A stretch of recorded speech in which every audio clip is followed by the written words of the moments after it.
Bonjour et bienvenue dans nos perspectives financières d'aujourd'hui. Rejoignez-nous aujourd'hui pour notre analyse du monde financier, des derniers événements et des dernières informations sur les marchés. Thomas va nous aider aujourd'hui, depuis la salle des marchés. Les données les plus récentes montrent que les flux d'échange de Bitcoin atteignent des niveaux inégalés depuis près d'une décennie.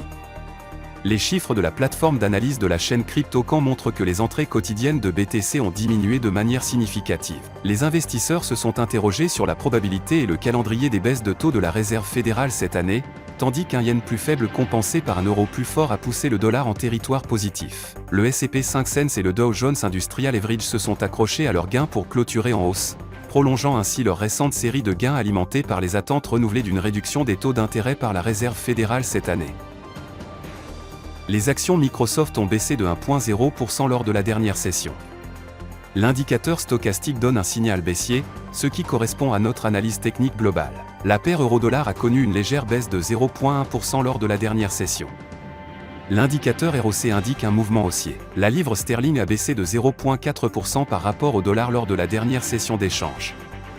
L'indicateur MACD donne un signal baissier, ce qui va à l'encontre de notre analyse technique globale. La dernière session a vu le dollar australien chuter de 0,3% par rapport au dollar. L'indicateur stochastique donne un signal baissier, ce qui correspond à notre analyse technique globale. La variation EIA des stocks de pétrole brut des États-Unis sera publiée à 14h30 GMT, les demandes MBA de prêts hypothécaires des États-Unis à 11h GMT, la vente aux enchères des obligations à 10 ans du Japon à 3h35 GMT. La production industrielle de la Finlande sera publiée à 5h GMT, la production industrielle de l'Allemagne à 6h GMT, le solde RIC des prix du logement de la Grande-Bretagne à 23h GMT. Nous espérons que vous avez apprécié nos perspectives du marché d'aujourd'hui. De la part de toute l'équipe, nous vous souhaitons une journée de trading productive.